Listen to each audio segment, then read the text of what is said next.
So welcome to the 1 week post-surgery update.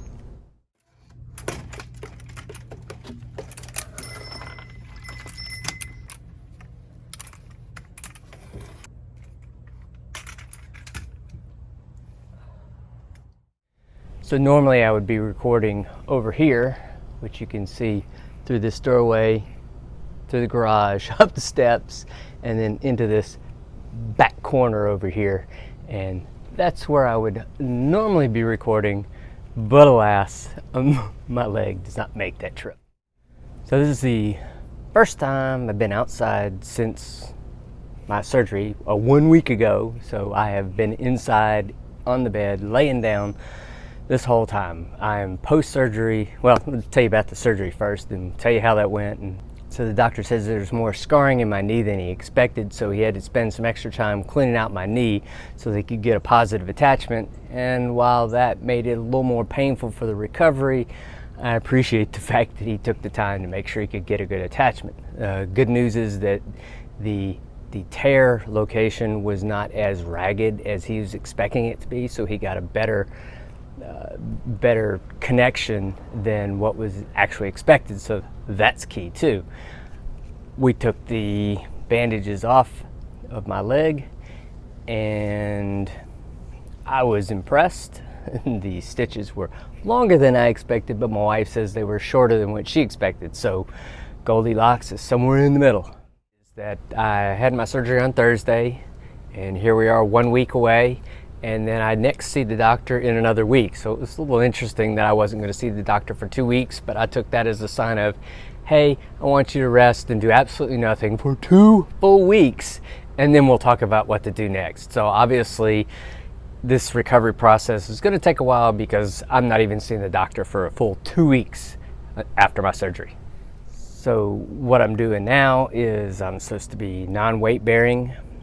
I am supposed to be keeping it elevated, supposed to be icing it 4 or 5 times a day. Did I say non-weight bearing? Yes, non-weight bearing. Not supposed to touch the floor really with my foot the whole time. And doctor, just so you know, I haven't been doing that. Standing up puts pressure on my leg and makes it very uncomfortable. So getting around the house, basically limited that to going to the bathroom and then back to wherever I'm sitting and maybe moving sitting positions.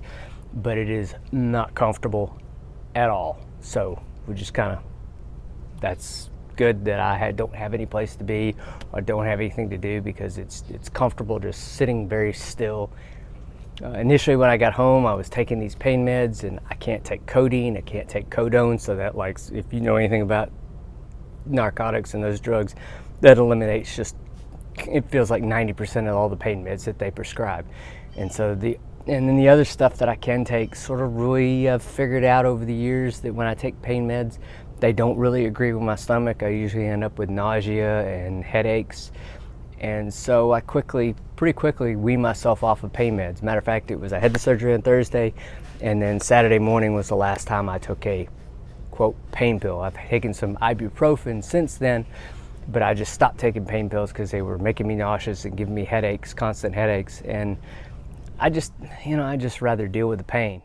So what I've been doing since then is I've been reading a lot, listening to some audiobooks, listening to podcasts, watching some YouTube videos. I've made it a habit of every day trying to learn something new.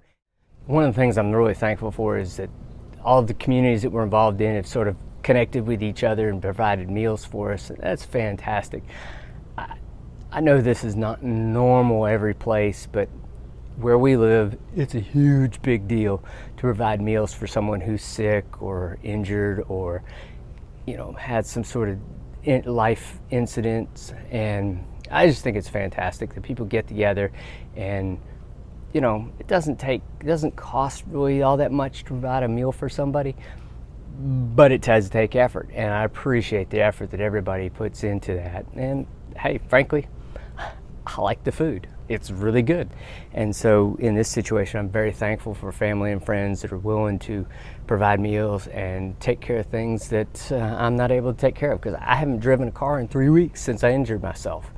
And that's sort of a big deal, because the whole purpose of John David Goes is I'm going someplace and doing something active and physical. And That hasn't happened in 3 weeks. And if you don't think that doesn't drive me crazy, you're absolutely, it just does. It drives me crazy not being able to go anyplace and do anything. Sitting out here is very nice. It's very comforting to be able to sit outside and just relax. Thursday morning before the surgery, I stepped on a scale and got a base weight. And my wife was like, oh, don't do that. And I was like, well, look, I'd like to know that I am controlling what I can control. And if I can keep my weight within a window. I mean, the last surgery that I had, my weight went up to 168 pounds. I was miserable after that. I wish I had more pictures and things I could show, because that was very uncomfortable to me. So now I know what my weight is now, and I'm like, okay, well, I can let it drift a little bit, and I'm not gonna hit the panic button, but I'm not gonna sit here and sit in bed and eat everything in sight either. So I need to have a little self-control. But the other thing to keep in mind is your body's healing, and your body needs calories to heal. And so don't be afraid to actually eat in order to heal your body. So eating and sleeping and then basically resting and icing, all those things, they all combine to create the healing process. And so you really don't need to do one without the other. I mentioned one of my goals is every day is to learn something new and to better myself while I have this opportunity. Don't let it go to waste. So today I learned about all the different levels of components that go into mountain bikes, be it Shimano and SRAM specifically, the drivetrain, the brakes, and the cassette, and try to figure out, okay, so what do I want to put on my next bike? What do I want? Do I want to build it? Do I want to buy it? How do I compare these different models when one uses Shimano and the other uses SRAM, and I don't really understand how the two different levels match up? So that's what I did, is I learned that. So I hope that if you've been in this situation, you took the opportunity to learn something. And so throw it down in the comments and tell us, what did you learn when you had this opportunity?